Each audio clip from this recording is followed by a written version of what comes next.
पहाड़ों की चोटी पर, जहाँ सुबह की पहली किरणें बादलों को चीर रही थी, एक अद्भुत पथ था। यह पथ त्रिशूलों की लाल पताकाओं से सजा हुआ था, मानो सृष्टि की किसी महान घटना का साक्षी हो।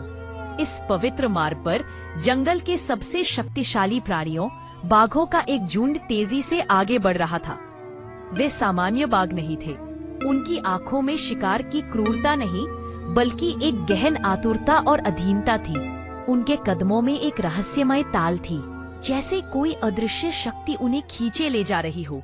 वे जानते थे कि यह यात्रा उनकी अंतिम यात्रा है, एक अनिवार्य बुलावा जिसका उत्तर उन्हें देना ही था। यह कौन सी शक्ति थी जिसने जंगल के राजाओं को स्वेच्छा से आत्मसमर्पण के लिए प्रेरित किया था? पथ के अंत में एक विशाल शिलाखंड के पास रुके। वहाँ कोई मूर्ति नहीं थी, बस एक विशाल अलौकिक चरण पादुका थी। बाघों के चेहरे पर भक्ति का भाव उमड़ आया। यह चरण किसी महान देवी की उपस्थिति का प्रमाण था।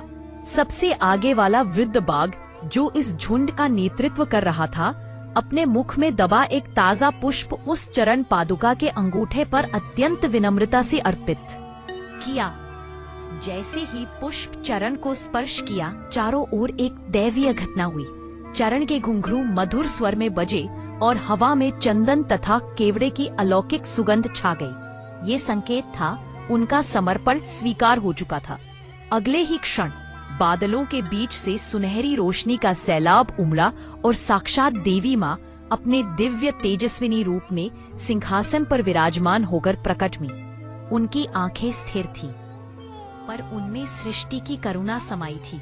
बाघों का झुंड बिना किसी आदेश के दो कतारों में व्यवस्थित होकर पूर्ण विनम्रता और कृतज्ञता के साथ झुक गया। ये भक्ति और प्रायश्चित का चरम था। देवी के अभय मुद्रा वाले हाथ से निकली एक मंद सुनहरी रोशनी उन सभी बाघों पर पड़ी और उनके शरीर से पुराना कर्म छटकर हवा में विलीन हो गया। इसके तुरंत बाद माँ अपने सिंहासन से उतरी और अपने सौम्य ममतामयी रूप में बाघों के बीच बैठ गईं। तब रहस्य खुला। ये बाघ सदियों पहले के मानव आत्माएं थे, जिन्होंने घोर पाप किए थे और जिन्हें एक महान ऋषि ने शाप दिया था कि वे तब तक हिंसक बाघ योनि में भटकते रहेंगे जब तक वे अपनी इच्छा से नहीं, बल्कि पूर्ण हृदय से माँ दुर्गा के चरणों में आत्मसमर्पण नहीं कर देते। उनकी क्रूरता उनका स्वभाव नहीं, बल्कि उनका दंड था। माँ ने झुककर एक बाघ को गले लगाया। उस बाघ की आंखें आंसुओं से भर गई, जो वर्षों के कष्ट से मुक्ति का आनंद थे। यह केवल देवी और उनके वाहन का मिलन नहीं था, यह माँ का वात्सल्य था, जिसने शाप के कठोर बंधन को तोड़कर अपनी संतानों को मोक्ष प्रदान किया था। बाघों ने अपनी अंतिम तपस्या पूरी कर ली थी। वे अब केवल जंगल के राजा नहीं रहे थे, वे मुक्त आत्माएं थीं, जिन्हें माँ के आलिंगन में अंतिम शांति प्राप्त हुई थी।